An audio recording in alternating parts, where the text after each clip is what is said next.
Hi there. Welcome to Hourglass Workshops and Conversations with Nancy and Cheryl. I'm Nancy Burns, and I'm an acupuncturist with San Jose, California.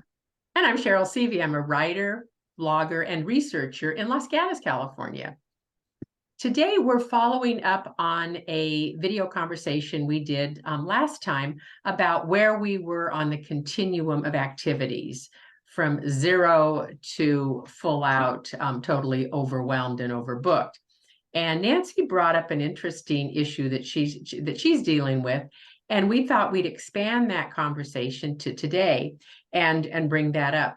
So and kind of look at some solutions, some issues, and things that you might want to consider if you're out of balance.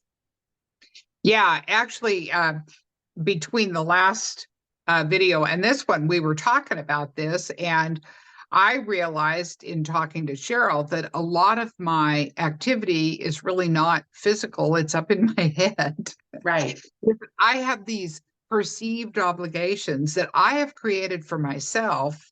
And, I am living between two cities with two homes and business in one place, and my obligations with my mom and everything in another city. And I spend about 8 hours a week commuting back and forth, and which is getting more complicated with traffic and construction. So a lot of my frustration is of my own doing, because it's not that I really want to stop doing any one of these things, but I guess what I really need to do for me is to enjoy where I am when I'm there, both activities, work, lack of work, whatever, Right.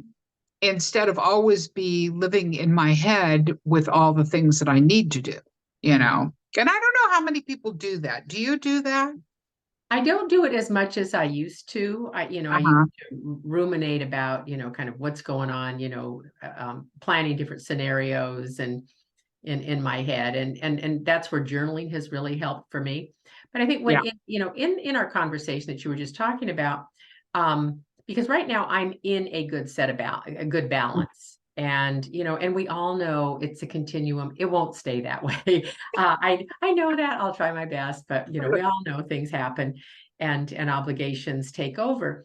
But we kind of broke it down into there's basic obligations that you have, right? Right. Right. There's your mom, your commute, your patients, your job. And then there's the variable activities that we have. And you indicated that you do a fair amount of those, but they're not overwhelming. Yeah.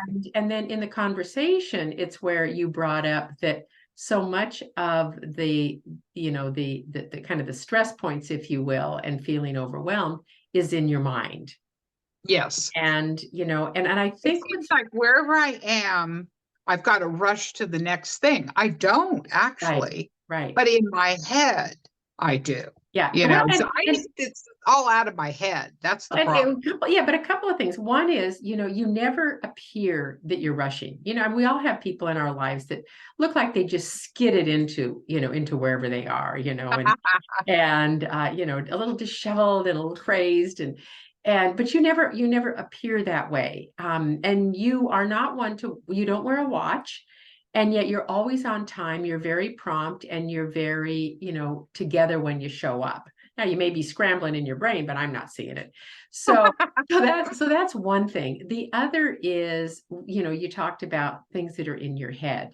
One of the things I do differently than you do, that you used to do, because I know you, is you used to journal. You don't anymore. Yes. Yeah. And I have always journaled, even if it's just a page, but I have found that once I get it out of my head and on the paper and out in the light of day, and I go back and reread the prior three sentences, it's like, okay, that's out of my head now. Yeah. And you know what? And That's so true. yeah, Cheryl yeah, taught me the greatest thing, and I do this now to her all the time. Okay, out of my head into yours, and then yeah. I let it go. Yeah, if you can pass it along, and if you don't have a head or a person to talk to and offload it, then write it down, Yeah. because it really does help. The other is, keeping a calendar, keeping a schedule, that helps. Once I have it on my calendar, it happens. You're the same way. If we Yeah. have it on our calendar, we know we have that commitment, and we will meet it. I think one of the other things with me is I know when I've had too much media input, too many books I'm listening to, and then reading one in San Jose and one in Sacramento, Right. and listening to another one. It's like, or TV that's on, which I'm not a big TV watcher, but it's on. My mother has it on all the time. Too much noise Yeah. in Oh, my life. that's a really good point. And, and the quieting of the mind, either, Yeah, I mean, like as most people know, I'm a podcast junkie. I listen to a lot of yeah, podcasts. I love them.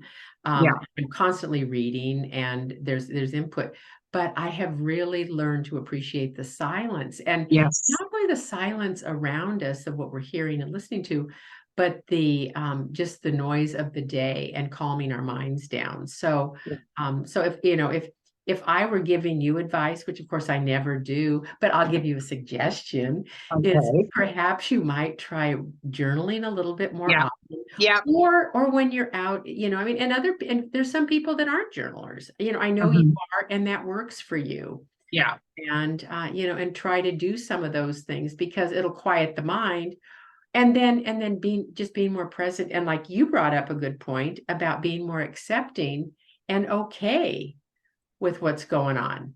yeah, yeah, yes. Instead of always living in the future, Yeah, bloom where you're planted.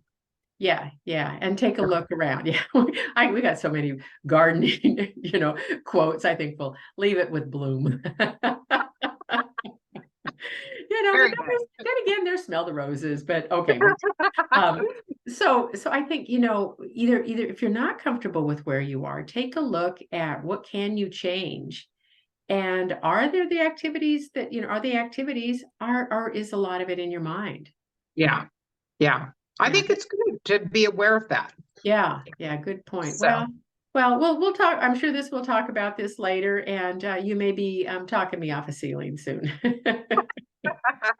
So anyway, so see where you are on your continuum and what you can do to adjust it if you need to do so. So until next time, I'm Cheryl. and I'm Nancy. Bye. Bye.